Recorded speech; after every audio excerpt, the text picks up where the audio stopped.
ఇందాక ఒక మాట చెప్పుకున్నాం, మగవాళ్ళు ఎక్కువగా ఎడిక్షన్స్కి లోనవుతున్నారు. ఆడవాళ్ళు లోనవరా అవుతారు. వాళ్ళు కూడా ఈ మధ్యకాలంలో ఆడవాళ్ళలో కూడా ఎక్కువ ఎడిక్షన్స్ లోనవుతున్నారు. పిల్లలు కూడా ఫోన్ ఎడిక్షన్ లాంటి వాటికి ఎక్కువ బానిసలు అవుతున్నారు. ఆ ఎడిక్షన్స్ అసలు ఎన్ని రకాలు? ఎడిక్షన్స్ ఎన్ని రకాలు అని అనుకుంటే, ప్రతిదీ అవసరమైన దానికంటే ఎక్కువ దేనికైనా బానిస అవ్వటం ఎడిక్షన్గానే మనం తీసుకోవచ్చు. కానీ ఆ వ్యసనం మనతో పాటు మన కుటుంబ సభ్యుల్ని, చుట్టూ ఉన్న సమాజానికి కూడా హాని కలిగించేదైతే అది తీవ్రమైనదిగా పరిగణిస్తాం. ఏ ఏ ఎడిక్షన్స్ ఎక్కువ తీవ్రమైనవిగా తీసుకోవచ్చు? ఈ రోజుల్లో స్టూడెంట్స్ దగ్గర నుంచి మొత్తం సమాజాన్ని భ్రష్టు పట్టిస్తున్నది ఏంటి అంటే, వీడ్ లాంటివి మాదక ద్రవ్యాల అలవాటు బాగా పెరిగిపోతూ ఉంది. ఆ విష సంస్కృతి పెరిగిందంటే సమాజం అంతా చెదలు పట్టినట్టుగా అయిపోతుంది. కాబట్టి దాని నుంచి స్టూడెంట్స్ని బయటికి తీసుకురావాల్సిన అవసరం తల్లిదండ్రులకి ఉంది. అట్లాగే యువత వాళ్ళు అర్థం చేసుకుని దాని నుంచి దూరంగా జరగాలి.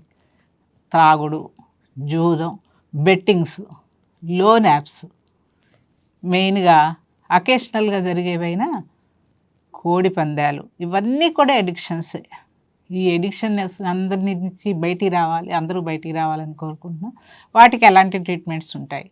ప్రతి ఎడిక్షన్కి ట్రీట్మెంట్ అందుబాటులో ఉంది. గ్యాంబ్లింగ్ ఎడిక్షన్ మెయిన్గా, బెట్టింగ్ ఎడిక్షన్, వీటన్నిటికీ కూడా ట్రీట్మెంట్స్ అందుబాటులో ఉంటాయి. రీహాబిలిటేషన్ సెంటర్స్ ఉంటాయి వాటి కోసం. అట్లాగే కౌన్సిలర్స్ ఉంటారు. డాక్టర్స్ కొన్ని రకాల మందులతోటి వాళ్ళకున్న ఇంపల్సివ్ బిహేవియర్ని తొలగించగలుగుతారు.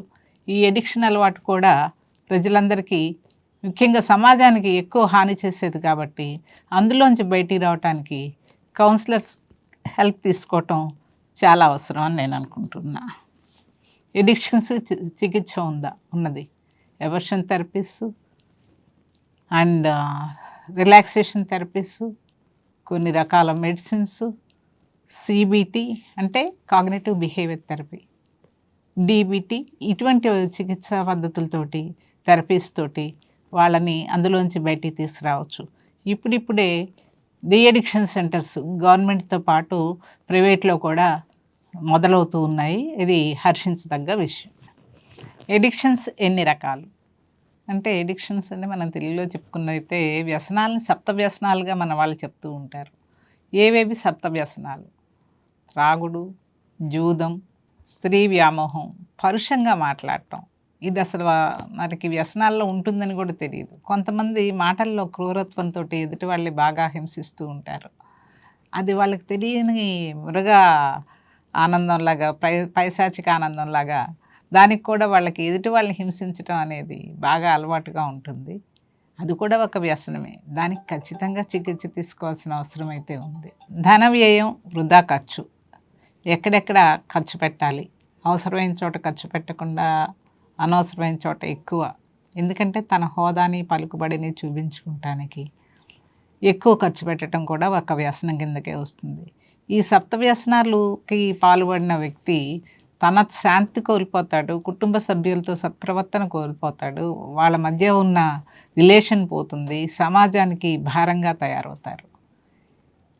ఇవన్నీ కావాలి అనే కోరుకున్నట్లయితే ఏంటి అంటే, ఏమేం కావాలి? శాంతి కావాలి, రిలేషన్స్ సరిగ్గా ఉండాలి, డబ్బును సద్వినియోగం చేయాలి. వీటన్నిటిని సరిగ్గా చేసుకోవాలి అంటే సైకాలజిస్టుల దగ్గరికి వెళ్ళి కౌన్సిలింగ్ తీసుకుంటానికి వెనకాడవద్దు. వ్యసనం మొదట అలవాటుగా మొదలవుతుంది, తర్వాత అవసరంగా మారుతుంది, చివరికి జీవితాన్ని విషాదకరంగా ముగిస్తుంది. కాబట్టి వ్యసనం నుండి విముక్తులు అవ్వటానికి వీలైనంత ప్రయత్నించండి.